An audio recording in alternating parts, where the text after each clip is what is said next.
If you were Okay. an evil, psychotic puppet master in control of every single aspect of a person's life, what would you do to make that person the most unmotivated human being on the planet? That's our prompt for this week. Yeah. You're like the ghost of Christmas demotivation. Uh, Yeah. so I don't know if anyone remembers this, but at the start of season 3 for the Overanalyzers, uh, we had decided that it was going to be the season of motivation. We were going to talk about motivation and explore the different aspects of it. And we did a little bit of that.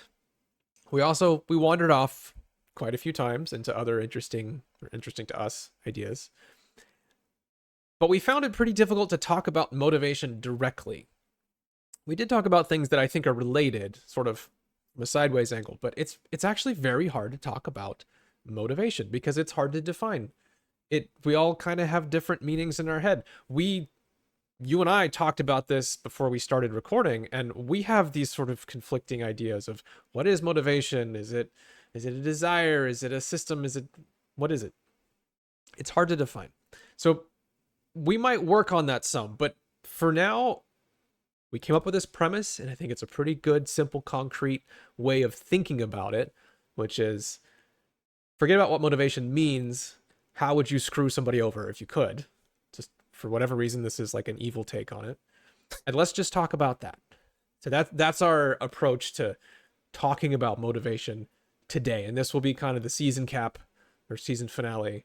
And we'll wrap up motivation and then figure out what comes for the next season. But this is our motivation talk to bring the season to a close. Do you think we should give, there's this evil, psychotic puppet master? Who's the person? Should we make him a specific thing? Should it be he's trying to learn how to play guitar and we're going to Okay, mess yeah, him up? yeah, yeah. I like that. Okay. So you got this guitarist or this guy that wants to either learn how to play guitar or further his abilities. So Sure. deep down, he wants to improve, right? Yeah. What do you do to screw him up? Just, Okay. yeah. Don't give your whole list. Just get started. Yeah, yeah. All right. So let's say we have something like a month ish, a window, right? And Okay. got to figure out what are the most effective ways of screwing this guy over. So the first thing I would do is to try and get this guy to stay up really late, really past his bedtime. And I would try to get him to sleep in late, way past when he normally wakes up. That'd be my genuinely first approach. And the reason is that I want to screw his circadian rhythm as badly as I can. And obviously you can't just do that in one single night. Although you could do some damage, but it takes more than that. But that's a start. Convince him that I don't know, it's party night or you're not tired, you're just going to play games all night or something. Try to start screwing up that circadian rhythm. I would try and get him to eat at weird times. Like some nights he eats dinner at 8:30. Other nights it's like 2 in the morning and he's stuffing himself full of candy bars or something terrible. Like the more screwed over I can make him there, the better. And the reason why I want to screw up his circadian rhythm so bad is that for him to do anything, he needs to feel good or at least clear-headed and you know, feel some level of energy and everything. And if I can get his circadian rhythm out of whack, that's going to destroy that aspect of him. I want him trying to go to sleep and to have this huge spike of energy, wide awake, mind racing, which in that case usually turns into anxiety because you got all this energy but you don't want it. So he'll be, oh god, what's my life and am I a good person and stuff. I want that happening at night. I want him getting horribly tired during the day, say after lunch, that midday slump where you just feel lethargic and dead and you can barely keep your eyes open but you're grinding your way through work and everything like that. I want all of that. I want him to just never have energy when he wants it and he only gets it when he doesn't. That's my first attack on the guy. Okay, that's a good attack. and it's very similar to what I wrote down. I wrote down ex- uh, well, horrible sleep schedule, but chaotic schedule where Yeah. nothing can be predicted. You know, if he says he's gonna wake up early, then he stays up way too late, and then Yeah. he sleeps past that. I would definitely give him a 9 to 5 job. I mean, and make him commute. I mean, that would just kill all motivation for anyone. All right. This isn't, that's a little But personal, but one of the reasons is that, let's say he sleeps in, if we got him on a bad sleep schedule, he goes to work or school or whatever he has to do during the day. When he gets off of that to get home where he planned on playing guitar, he would be way too exhausted and fatigued to try anything. And that's when I would hit him with all of the rewards in all of the wrong places. I would flood him with wonderful YouTube content, wonderful, TV shows that he needs to watch, anything that a weaker person would succumb to. And I think I would even make them, because I'm trying to fulfill the need of his need to play guitar, right? So if he really wants to be a guitarist or whatever, I want to fulfill that need without him ever playing guitar. So I would probably send him instructional videos, but really inspiring ones, the really exciting ones, or videos of his favorite guitarist playing or whatever. I would get him to basically live a fantasy of that person without ever actually being that person. Okay, I'll drop it. I have more attacks, but that's good. That's clever. I didn't really think about that aspect of it, but I like that a lot. Try to get him feeling like he's doing something even though he isn't. Yeah. There is one downside of the 9 to 5 job though, and it's that, assuming he is reasonably punctual, he winds up getting up at a consistent time, and that's a nice little anchor for your circadian rhythm, even if you are up late. So there's a bit of a downside there. For me, I'm kind of picturing the work from home life, but he's just sleeping in really late some days, and then he's getting up early some days because he has a meeting, and he can just never get it dialed in. That's true. He could take advantage of the 9 to 5 Right. routine. So, we have our different styles here. It's fine. Some kind of chaotic work schedule. Yeah. But okay, another thing I would do is that, let's say he finally gets ready to play his guitar. I would make sure that he is inspired in so many different directions that he has no idea where to start. So his plan, or his idea of what he should be playing, would be all over the place. So instead of wanting to just be, rock guitarist, he would be completely unsure if he was going to be if he wanted to be a jazz guitarist, or, a rock guitarist, or pop, or whatever. He would be going in all different directions, and it would make his practice completely unfocused. And he wouldn't know where to start, and that would be a stressor because it'd be so vague. He wouldn't know which direction to go. What I would probably do is, so I obviously that feeling of vagueness and not knowing is great.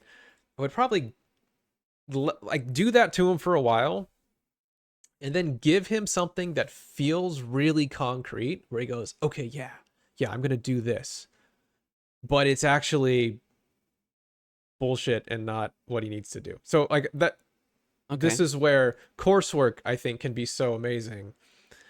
He signs up for a learn to play guitar course online, and they're not always bad, but often enough you can find something where it's teaching you all the names of the notes on the guitar fretboard. This is an A, this is an A sharp, this is an F, things like that. And it's teaching you how to read music notation, and it's teaching you how to find this note on your guitar and that note on your guitar, and you're slowly going through memorizing and trying to learn all this stuff. That, I think, is great. And to break the metaphor a little bit, I've seen people learning guitar do that exact thing, because it's totally irrelevant to most styles of guitar playing. Like 99% of guitar players, unless you're classically trained, maybe if you're jazz, ever bother learning that kind of notation and to learn those sort of notes because it's just not that relevant. That's not how you think. It's not how you play. But it's so concrete. It's so simple. It's laid out in a book of lesson 1, lesson 2, lesson 3 that it's the kind of thing you can really latch on to.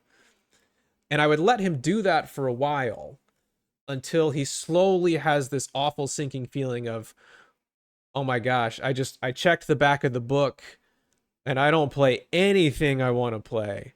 It's just a bunch of like old public domain. The publisher was able to use it without paying royalties music. It's terrible and it's simple and it's stupid. And I'm just spending all my time and energy just memorizing something that I thought was helping me. It felt like it was helping me, but it wasn't. And then he'll just be crushed.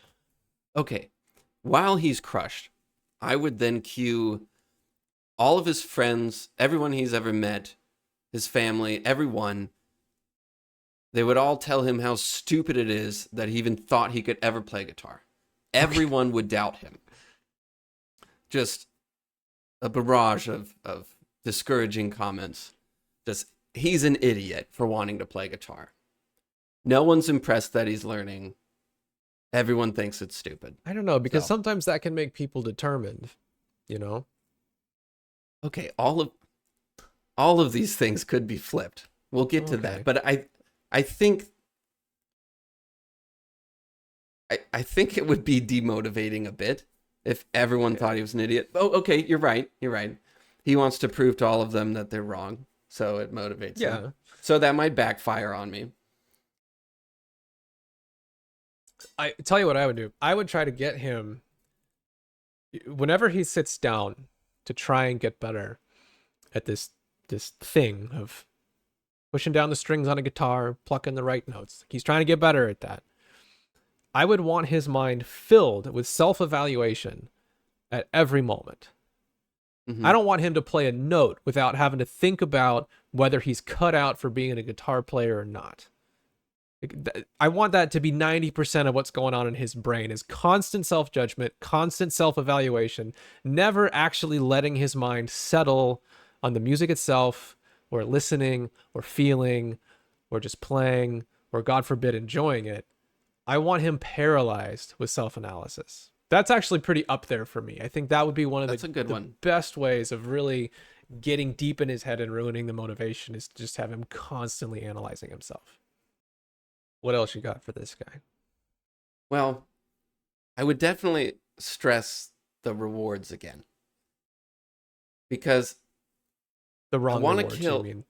Yeah. Well, I want him. Okay, there's the stress, horrible schedule, bad sleeping habits, attack you could take. But then there's the other side where you could introduce all kinds of comfort. And because I want to completely remove any want of being a guitarist. I want to destroy that. So, for whatever, it's hard to figure out, why it is he wants to play guitar. But I would want to give him, if the stressor stuff didn't quite work, go the opposite direction and give him all the comfort in the world. To where he's completely satisfied, where he no longer wants to play guitar. Where he's always got a TV show to watch. He's always got a notification on his phone that's constantly rewarding him. Or other things come up that are much more interesting and novel and, new and exciting. So, I could give him an all-season pass to a theme park or, whatever. Maybe he finds a new girlfriend or something. Maybe that's exciting. Oh, I don't know. I think it's simpler than that. You just got to get him on TikTok or... Right. Give him TikTok. Yeah. A new computer game, something like that. Just give him everything that ever keeps him from questioning if he needs anything else in his life. Yeah. To me, that's actually a whole different aspect of it. So ruining the energy is important, right? You don't want him to feel good or feel clear-headed. You want him to feel stressed and agitated and tired and all those things. That's obvious. But there's also the focus element. I don't want him to be able to focus on anything for very long. I want that to feel uncomfortable anytime he tries to do it. So in order to prevent that from happening. Obviously, he can't be left alone to focus on something distraction free for long periods of time, because if he is, eventually his brain will start to operate on that wavelength where it doesn't need that constant dopamine hit or that, you know, quick novelty loop. So I want his phone going off constantly. I want all kinds of silly notifications. Every time he looks down, he gets sucked into something he didn't even intend to do. The instant he has any impulse to do anything, I want him distracted. I want him pulling up a YouTube video, pulling up a TV show, Googling something, anything. I want it to just be this constant loop where he's never focused on anything for more than just a few seconds, if possible. Because that way, when he sits down in a quiet room with, you know, guitar tabs in front of him, or he's listening to a song, and he's not going to get anywhere unless he's able to focus for 20 minutes, 30 minutes or something. And if he can't do that, well, he's screwed. I don't want it to be uncomfortable. I want it to like hurt a little bit. When you just try to get past that short need for novelty, I want that to be a little bit of pain and discomfort, because that's awesome. That makes that process of playing the guitar so hard to do. It's gonna hurt him, and he won't want to do it anymore. Yeah, I like that. I would definitely want him, and we already kind of said this, but I really want him to blame himself for not feeling motivated and not being able to focus. Yeah. So I want everything he watches and everything everyone says, you know, to sort of turn it on him. So you see all these other people like, oh, you just need to be motivated, or you just got to focus for long periods of time if you want, you know, if you want your dreams to come true. Yeah. And I would want him to then look at himself and think, oh, I'm not like all these successful people. I'm a failure. Maybe I can't do this. Yeah, to me, it's if you look at the whole thing, it's kind of obvious, but I obviously would not want him to do that. The way I'm picturing it is, if you imagine somebody who's never touched a barbell in their life, and then they attempt to bench press 200 pounds. Never bench pressed before, and they try to press 200 pounds, and they can't get it off their chest, right? I would want them to think, oh gosh, I didn't try hard enough. I pushed so hard, but it's just not enough. I'm just not strong. And that other person did it. They're stronger than me. They tried harder and they're better, and I suck. Yes. Like, I want them to think that way. But about motivation, I don't want them to think, man, I've never bench pressed before, I should do some training, or I should eat better and do all the things that you need to do that guy did in order to get good at this thing. Like, I don't want him to draw the obvious connection between strength training and exercise and then motivation. I want him to think, my focus sucks. I'm a bad person with bad focus and I feel bad. I don't want him to draw the connection between I constantly do things that cause me to have this very short attention loop. If I were to stop, then my brain would adjust, because that's how brains work. Like, I don't want him to think that. And I want him to, like, with the self-judgment thing, I want him always judging himself. And I want him always to be thinking, I'm bad at this. I made a mistake and I suck. I'm not cut out for it. I don't want him to realize that he isn't progressing because he's not actually putting his mind to the task itself, and instead he's thinking about whether he's good or not. I don't want him to make that obvious connection. I want him to be so focused on willpower that I didn't try hard enough, or I tried to play and I couldn't do it, and that's where I want all of his energy going, is to think about those things, not the bigger picture. Okay. Do we have any more torture Probably, ideas? but Yeah. I think we got him pretty good. Okay. So, do we switch to the guitarist and try to come up with solutions and how to dodge all these things, or you got something else? No, I think, yeah, let's stop being evil for a minute. I mean, what do you do for some of these things? What should you do? Some of it's obvious, right? Like, it's implied. Like, you don't be judging yourself constantly, but Okay, it's weird to jump out of one metaphor to go to another, but this is one that I thought about, sort of taking the comfort route. Yeah. And imagine a caveman hunter, okay? And let's Okay, say so I know he's not a guitarist. right, no more guitars. That guy's gone. Now Right. we're caveman. This is many, many years before the guitarist. So you have a caveman who's a hunter, and he enjoys hunting, even though it's a very difficult thing to do. It's necessary for him because, he needs food. But he gets a lot of fulfillment out of this. He overcomes these obstacles every day, focuses extremely hard with, the most precision.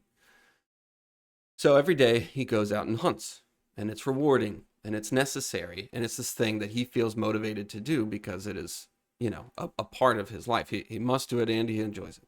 Yeah. And then one day he walks out of his cave and he goes to the forest that he hunts in. And these two golden arches appear, and it's McDonald's. Okay. And everything's free forever. Wow, And he's ecstatic. How could this be real? as one would be. And he goes and gets, it's a Whopper, right? Whopper's McDonald's. No, Yeah. it's a Big Mac. Is that Burger King? Yeah. He gets a giant Big McDonald's Mac. cheeseburger. Big Mac. McDonald's. Big Mac. Oh, okay. He gets a giant Big Mac. It's good that you don't know. You're probably not eating too much junk Could food. have sworn it was a Whopper, but okay. Anyway, he gets a supersized Big Mac and his supersized fries and a giant Coke or whatever. Yeah. And he thinks, "Oh my God, this is amazing! I don't have to go risk my life. I don't have to work I don't have to work really hard. I don't have to go do that thing." And so he takes all of his McDonald's, heads back to the cave, maybe breaks open a Bud Light or whatever, and just chills for the rest of the day. And it's great. Okay. The next day he goes out, same thing, right? Oh my God, this is awesome. I don't have to hunt. I don't have to do all that hard work, whatever. I just grab McDonald's. So he heads back, whatever. And he keeps doing that. He eventually begins to feel very unfulfilled. Like, we'll forget about the health aspect of this. He doesn't feel fulfilled anymore. He's not working hard. He's not achieving anything. He's not doing anything. He's just being rewarded constantly, Right. and he loses sort of that meaning in life or whatever. If you think about that situation Mhm. where, and remember, this is sort of the comfort thing I was talking about, is that all of a sudden you've introduced all of these rewards, which sort of remove this need for the thing that you wanted to do or that you found fulfillment in or whatever. And let's say he really misses hunting, okay? Yeah.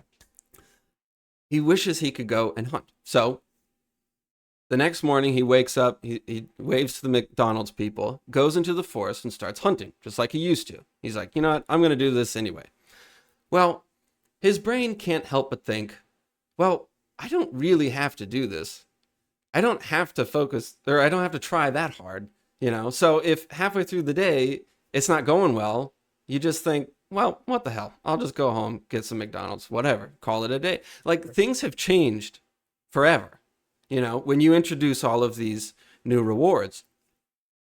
And if you think about the modern world, I mean, I'm not going to go all social media again, but anything, when you have some sort of pursuit, it doesn't even have to be that big. If you have some hobby that you want to do, say you're the guitarist guy that wants to play guitar, if you're constantly given rewards or comfort, it begins to relieve, and comfort that seems to pacify the need for that thing, then you lose all motivation to do it.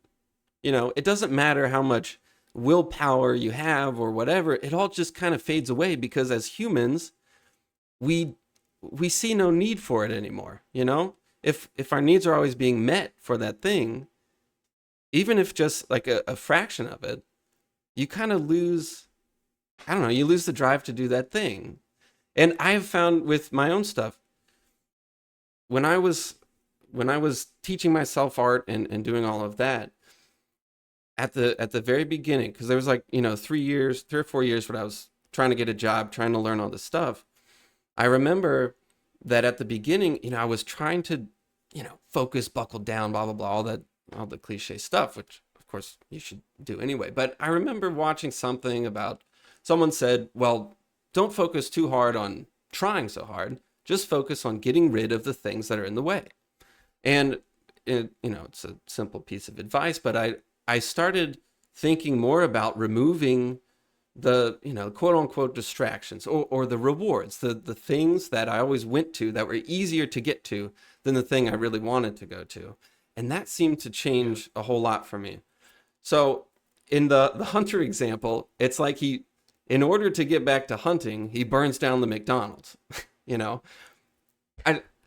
I don't, in our lives with everything that we're presented with, it's not a very simple solution. Like, you can't just burn down the McDonald's. You can't just throw away your phone. You can't just, get rid of your computer. You can do those things, but it's a very drastic step. And I'm not saying those are the only things. You can give up TV, but then you don't have much to talk about with friends or whatever. You see what I'm saying, though? Yeah. Like, there's... No, yeah. That if you're going to try to do something that's difficult, that requires focus and energy and everything, that you're gonna push yourself through this challenging thing in order to get the reward for doing that thing, which in this case is getting good at playing guitar and being able to do that. Right. But if you're constantly having to switch between this trade-off of, I could do this hard thing to get a reward, or I could just open up a browser tab and amuse myself, and that's very rewarding, or I can watch videos of other people who are really good, or like you said, and I like this because it's very subtle, watch instructional stuff that's not, like, it's more about the fantasy of learning, or that feeling of learning, rather than actually really doing the real thing. Is that kind of where you're... Yeah, very much. To me, the changing gears a little bit, but we've mentioned this before about how there's been some studies and interviews and things like this where they talk to people that you would consider very accomplished. They're CEOs, they're successful, or they're athletes or whatever. The top of their field, they're what everyone would consider highly productive and highly motivated, probably. And they ask them, like, man, what do you do? How do you get up early every day and go run for 3 hours? How do you do all this stuff that you do? And they invariably they go, I don't know, I just do it. I wake up at that time and I go do it. And sometimes it's hard, but most of the time it's not. And I just do it. Or, you work for 10 hours a day, every day. Like, yeah, it's just what I do. It's not this, in most cases, it's not that they just have this unending geyser of willpower that they just power through everything. It's more that it just feels a lot easier. And part of that, I think, is what you're saying, which is lining up the desire and removing other things that are kind of giving you this cheaper way out, and trying to make sure that that's all in line, where I'm going to go hunt because I have a reason to hunt and I need to and I want to and everything. But also, there's just the difficulty of the task itself. And I am very guilty of this in so many ways, but often just the task becomes a lot harder than it should be. Okay, the taxes example, right? I mean, I kicked and screamed and dragged my feet, and I spent all year whining and worrying about doing my taxes. I really didn't want to. I filed an extension back in April so I could put it off all the way until October. I mean, I did all that. And then I finally forced myself to do it, and I was cranky all weekend. It was like a whole deal. Like, I really was a baby about it. But some people, like accountants, exist. That is a real profession. People who literally just do taxes all day, every day. I mean, they picked that. Presumably at some point in high school or maybe college, they said, of all the things that I could do, I'm going to do that. And to be fair, they tend to get paid well, so that's part of it, but still, other things pay well too. And they just decided, I'm going to do freaking taxes all day long. Mine, other people's, whatever. Clearly, it does not bother them, but it's the same thing. They're doing taxes, I'm doing taxes, but it took me an entire year to do one person's taxes, and they just do somebody's taxes all day long, every day, no big deal. Right? Like, the point being, there's a, like, the difficulty of doing taxes is not about doing the taxes itself. It doesn't take a great expenditure of energy. I didn't have to, burn up lots of calories to do them. It wasn't physically difficult. It was just psychologically me. I have all this resistance to it, and it feels messy and vague, but somebody else will just do it and it's fine. So there's that aspect of doing something, which is how hard is the task itself, and pretty often how hard it is to you is not all that related to how, like, at a base level, how hard is that actual thing. I mean, if you lift X number of pounds, then that takes so many watts, right? Like, you could think of it that way, but almost anything beyond that, there's a psychological difficulty to it. I mean, I'll even say this to pat myself on the back a little bit. I've gotten to where I can go do the dishes and clean the kitchen, I won't say for fun, but like as a desired task, where I'll have this feeling of, man, I'm too focused for too long. I need to relax a little bit. I want to do something menial and physical, and so I'll go clean the kitchen. Like, and I used to never do that. It was always just, oh God, there's nothing clean and I have to do it, and I hated it, right? But like, I've morphed that, not because anything changed about the task itself, but because my relationship with it did, and the way I think about it did, and all that.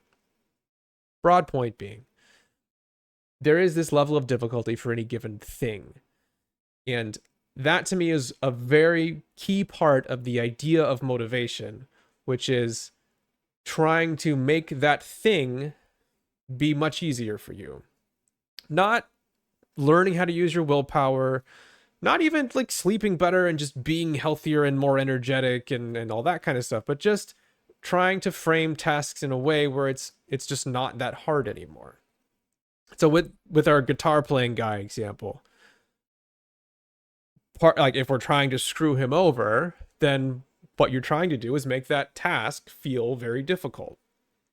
Vagueness is amazing. Any feeling of being lost or out of control or not knowing what to do next, that's awesome, because that feels bad. That's in large part what was so difficult about doing my taxes for me. It's that I just don't know how to do it. I don't know what stuff means. How long is it going to take? Is it going to take an hour? Is it going to take 10 hours or what? I don't know. Like, that unknowingness is awesome for ruining your, like, or making that task feel so much more difficult than it really is. It's like you're thinking of every parallel reality at the same time because you don't know.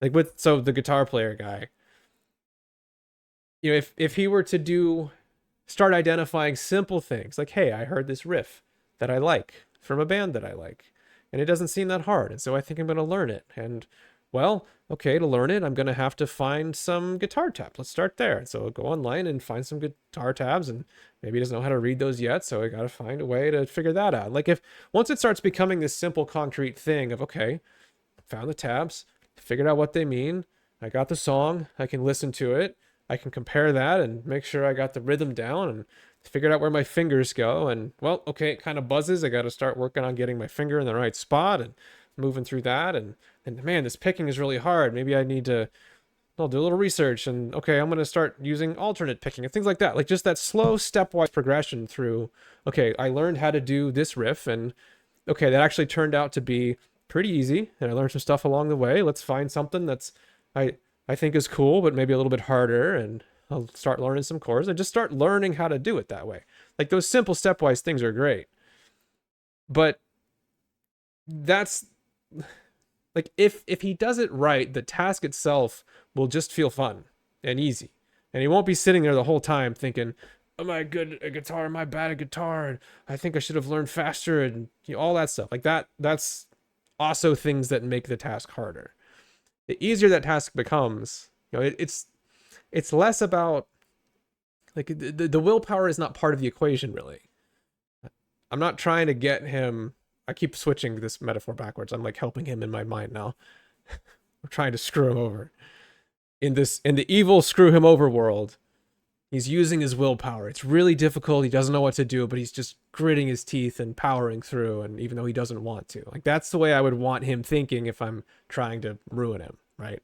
The way he ought to do it is to just make the task very simple and fun and enjoyable. And, willpower is not even part of it. It's not a lot track. I feel like I wandered through a couple different concepts there. No, I mean, it's basically what I wrote down too. I think, when I think about all the stuff that I do, in my pursuit of arts and music or whatever, if I think about all the times I've been really frustrated, which one time was this morning, it is almost always related to being or to not knowing what to do. It's that vagueness of just it's this infinite like horribleness. So, and that's been sort of a big theme through what we've talked about for a while, is making things less vague and simpler and easier and yeah, just much more easy to understand and breaking them down. And yeah, I really agree with your vagueness point. If you really think about what you get frustrated with, it almost is always just that. Like it's such a simple thing. And to me, the big hang up that happens with, again, motivation is so hard to define. I think that's part of the problem, is that it's not really framed in this more holistic way of these different pieces of the puzzle. Typically, if you're struggling with something, the thing you go to is thinking you need more willpower. Oh, this is hard, I gotta try harder. That's reflexive. That's part of our culture, really. We celebrate that a lot, that grit, that determination. And that's fine. There's definitely a place for that sometimes, but as the go-to, that's, again, like the person trying to bench press 200 pounds who's not able to do it. If they're sitting there thinking, oh, I gotta push harder, they're gonna hurt themselves, obviously, and they're not gonna be able to do it. But that's totally wrong anyway. Like, you can't try hard your way into bench pressing 200 pounds. You have to train for it. You have to, do the program. You start out lifting lower and you do all the things you need to do, and eventually you get stronger over time, and then you can do it. That's how we know how that works. Same with this. When something doesn't feel right, when it's not working, when you're trying to do something, that's like our go-to, is thinking about willpower, trying to push harder. And often enough, that's not it. Like the task needs to be made easier. The guitar player who's just having fun and enjoying himself is going to learn 1,000 times better than somebody who's just gritting their teeth and hating it. And that's right. I'm sure you've seen it too. I've seen it 1,000 times over. You have students who are feeling good and happy and want to play and are playing music they really like. Of course, they do amazing. And the ones who are like, well, mom said I gotta, or, I really want to something. And they're just, it's like the wrong kind of determination. Right.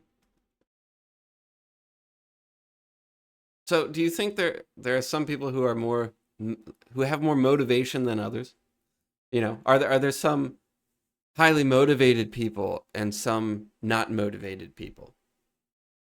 Do you think it's inherent to the human, not the situation? Like the actual human? So it's kind of a trick question, right? Because I'm just still not even sure. I mean, it is kind of a trick question. Also, it's not really, truly answerable. Well, but you hear all the time, like, oh, 10 tips from the highest motivated people on the planet. And it's like, right.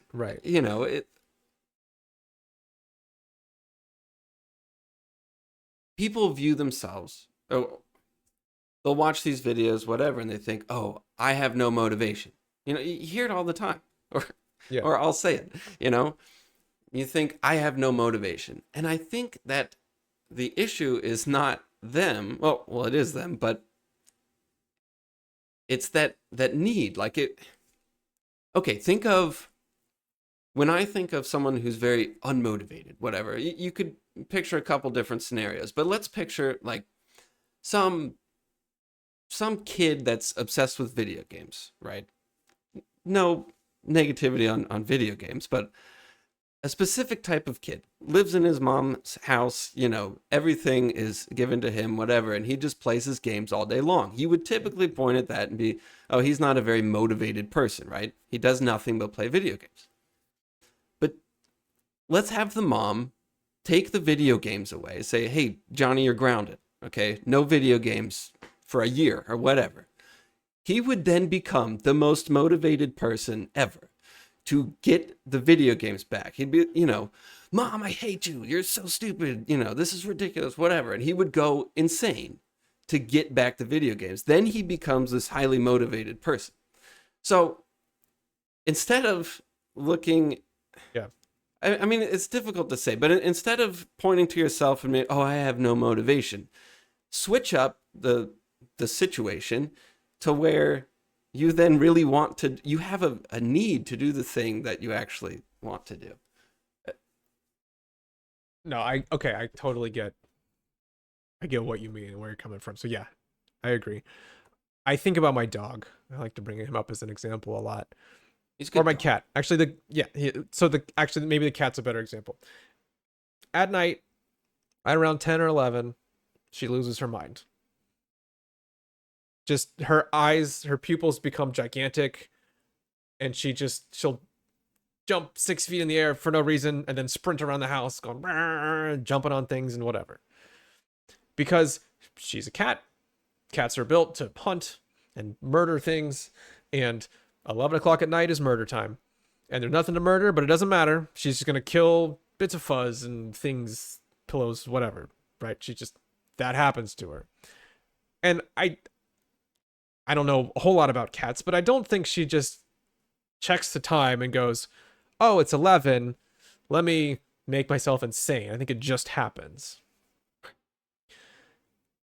And people are the same in that we're not super intense murdery types like cats are. If you think about prehistoric stuff, we're more of the endurance type creatures. Believe it or not, we're actually the best distance runners out of the entire animal kingdom. That we can out-endure almost anything. I think actually anything. We can chase down a deer for days because we're just really good at that. So I don't think we have these super sharp, super intense energy spikes and then 18 hours of sleeping like cats do.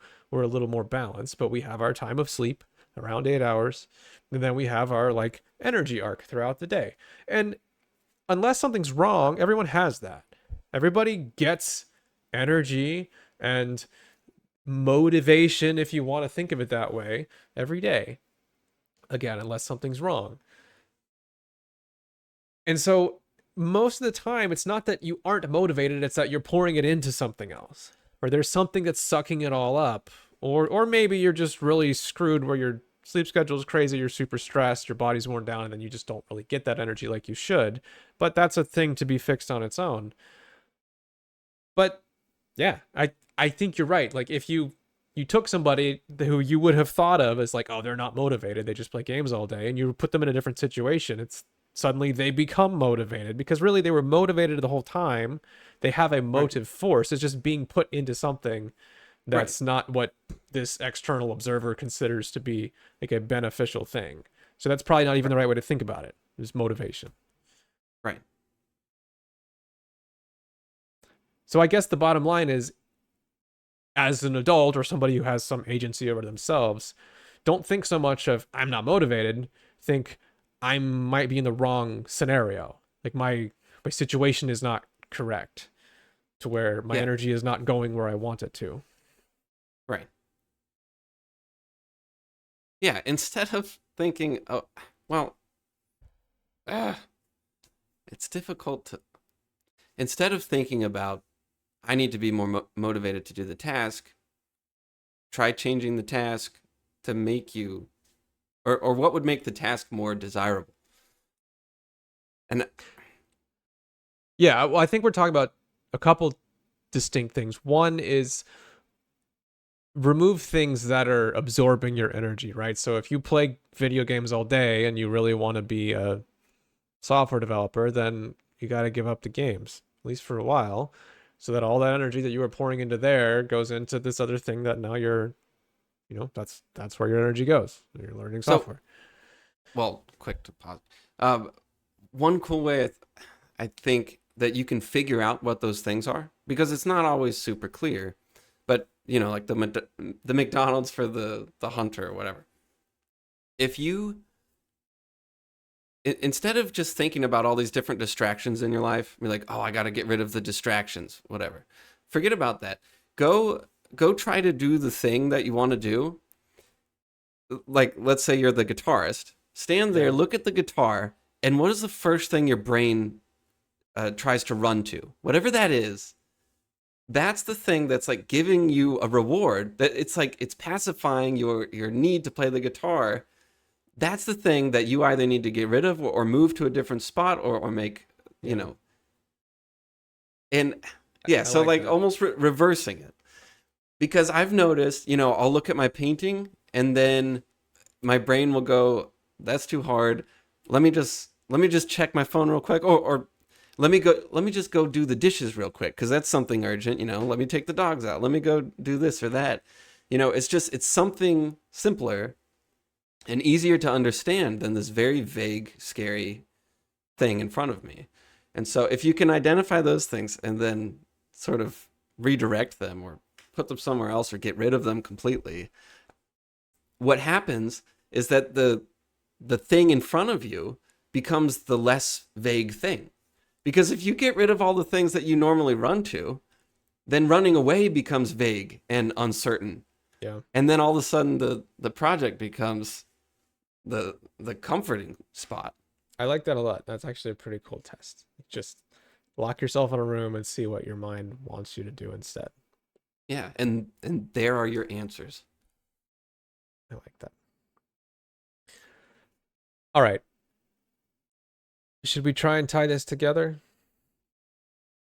Yeah, let's do broad strokes. Okay, well, one thing I want to say is that when you came up with this ingenious master puppet thing, I was really excited because it took me outside of just me thinking about myself and stepped back and saw it completely objectively. It's what makes a human being motivated or want to do something and what makes them unmotivated. And if you can think about it in this, in this aerial view, Yeah. this, observer mode, you really start to forgive yourself for doing certain things. It's like, oh, of course I don't feel like working on this. It's vague and uncertain, just like, the guitarist guy or whatever. So if it would just be such a good exercise to do, or I don't know, just another tool. It's like back up and think about it from that angle. Also, It was really cool.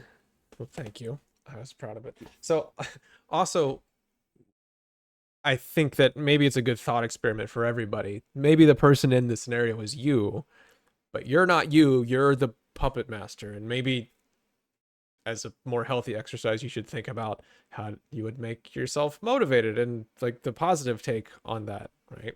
You're a It's not benevolent, as fun, but well, whatever is more useful, right? But a couple weeks ago, we talked about the Batman effect. And I'm still so excited about that paper and that line of thinking. Just as a reminder, or for anybody who didn't catch that, there was this study. They studied little kids. They looked at how well they performed in these cognitive tasks. And what they found was that the more detached from themselves the child was, the better they did by a large degree. And so on the one end of the spectrum, they had kids that were just very self-absorbed. They tried to tell them, like, think about you and I, and what would you do? Are you frustrated? Are you whatever? Like, they tried to get them in their own head.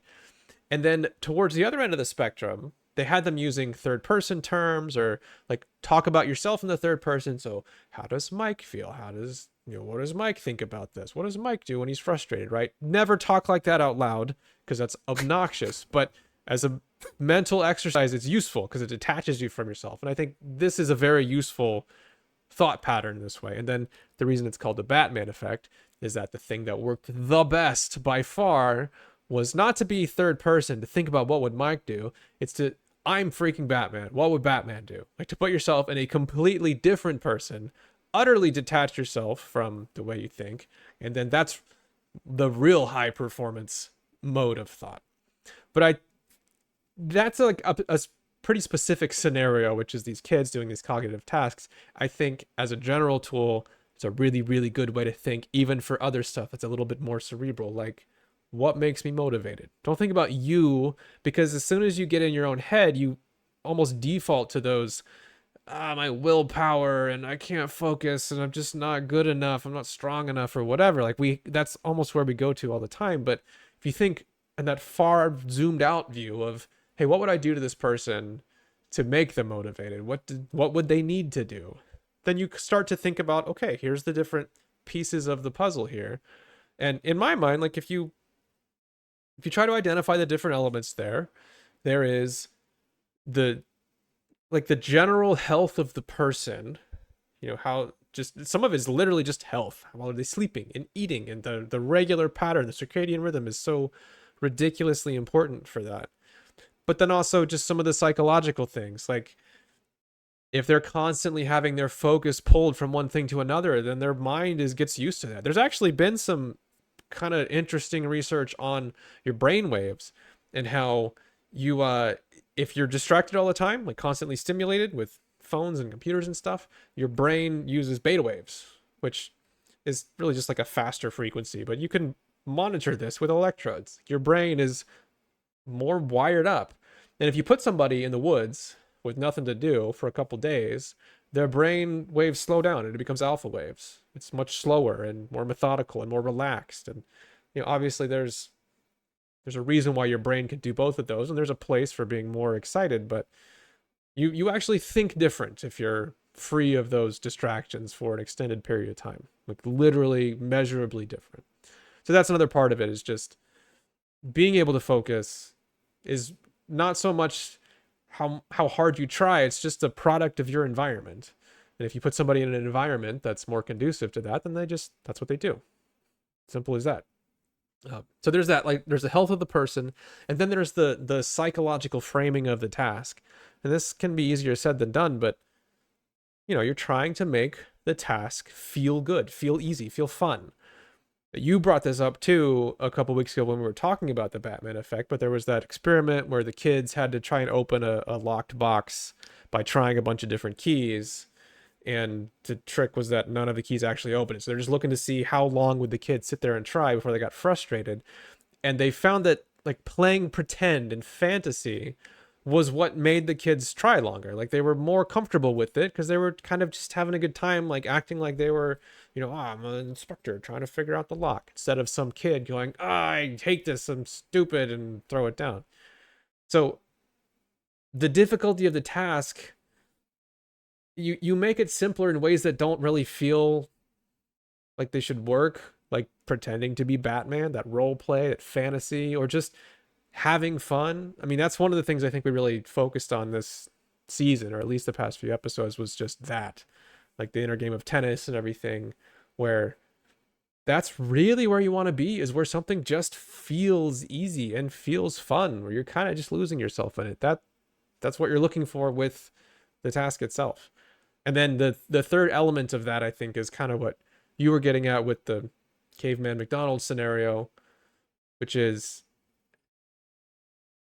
you have to remove the things that absorb your focus or give you that reward, and that, everybody likes to talk about the dopamine loop and everything, like that kind of thing. The stuff that rewards you all the time, if you're just constantly getting that, then that is easy to get in the way of you pursuing something challenging to get the reward at the end of that. That's how I see the whole big picture. And to me, the problem with the term motivation is that I don't feel like it really describes any one thing. To me, it's not just how well did you sleep. It's not how much fun did you have doing the task. It's not did you get distracted online or not. Like, motivation is this kind of foggy term of trying to describe this entire system. And I don't like it for that reason, because it's so easy to just think of it the wrong way. Of, I don't feel motivated today. Like you said, what does that mean? Are you just motivated to do the wrong thing? Or do you just have Right. really low energy? Are you sick or what? Like, there's a lot that can go on there. That's my big high level take on it. See you next week. Okay.